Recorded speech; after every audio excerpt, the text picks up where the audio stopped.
Nice. Fight! Fatality.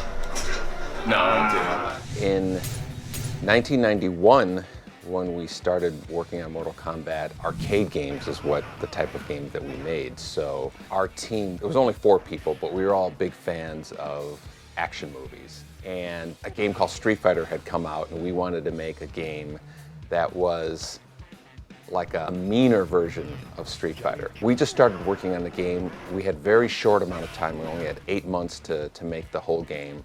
And it was supposed to be something, quick. We weren't expecting it to be this big thing that was gonna last 27 years. When we started working on it, everybody immediately got excited about it. When we did the big uppercut, everybody, and blood came out. It was something that the whole company was excited about. And it just took off from there. When we put it into an arcade, it was something that was unexpected, a big surprise. We were not expecting, that kind of success. Is it possible that the past and future are colliding? Only Kronika has such power. I intend to restart history.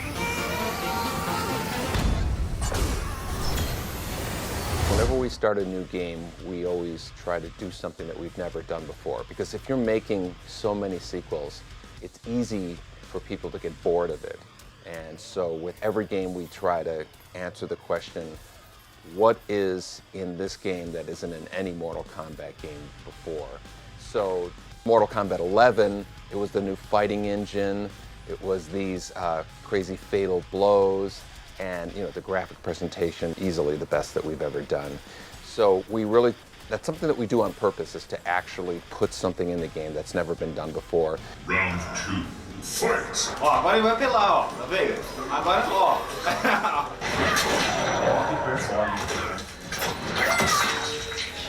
Something? But I'm still alive, so don't worry. I actually describe Mortal Kombat 11 as a conclusion. Because at the end of this game, it's pretty much the conclusion of the story. All of the characters, have been around for, 25 years. They've had children who are grown up, and there's this whole soap opera of a relationship. And so we've introduced this character, Kronika, who is the keeper of time, who's been controlling all the events since the very first Mortal Kombat game. And the fact that time has not turned out how she wanted it, so she's trying to reset time. So we're bringing all the younger versions of the characters, they're meeting each other, so an older Johnny Cage is meeting the younger Johnny Cage, and it's, there's something really exciting about seeing these different characters interacting with themselves. And so it's this kind of merging of all the timelines into finally what Kronika wants to happen. And I guess I don't want to give away the ending, but I like to think of it as the last chapter in this Mortal Kombat story saga. Our future, Liu Kang. It is insane. Mortal Kombat was inspired in many ways by movies. Sonya Blade was influenced by Sarah Connor a little bit, Johnny Cage, Jean-Claude Van Damme, Bruce Lee, Liu Kang, even Kano, with his eye. And there's a little bit of Terminator in him. When we remember the scene where his face was kind of peeled off, that was inspired a lot of the visuals of Kano. So Mortal Kombat is a game inspired by movies, who now has movie characters guest starring it. We've had Alien, Predator, now we have Terminator, who to me is the biggest get that we could have gotten. The fact that we have Terminator who looks like Terminator in a Mortal Kombat game is the best full circle moment. Again, our studio is just filled with people who love action movies, and so the fact that they can work on Terminator in our game, it's like this full circle moment for all of us. It's great.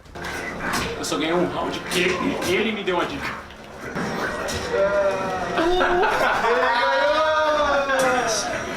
Finish him. Finish him.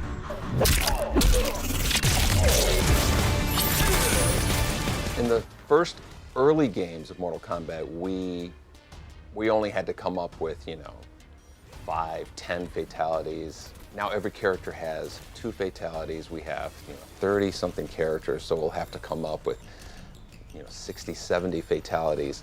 And there's no way that one person can come up with all of those fatalities. So we have meetings. We have a fatality meeting. Everybody who has an idea comes to the table and maybe stands up and says, "What if we did this? What if?" And everybody, "Oh no, that's disgusting."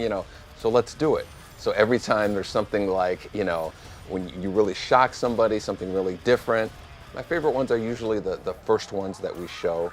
In the first Mortal Kombat 11 video that we made, Scorpion does this crazy move where he cuts the guy's head off and he kicks it in the air and then the spear comes out of his mouth. That was the first one that we made. That was the first one that I drew up, like, kind of setting the tone for this is what we're gonna do with, this kind of artistic, blood splashing and stuff. It's half art, half violence. It's really this strange hybrid thing.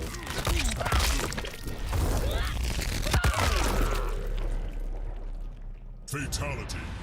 I've been to Brazil 3 or 4 times now, and the first time I came here, it was a big eye-opening experience. The level of enthusiasm, the level of excitement at Brazil Game Show and just in general for Mortal Kombat is at a level that really surprised me. And so thank you for playing Mortal Kombat. Thank you for going on this ride with us. And it's been something that I can see us continuing to do in the future. I almost can't see a Mortal Kombat game without some nod, some reference, some thank you to Brazil.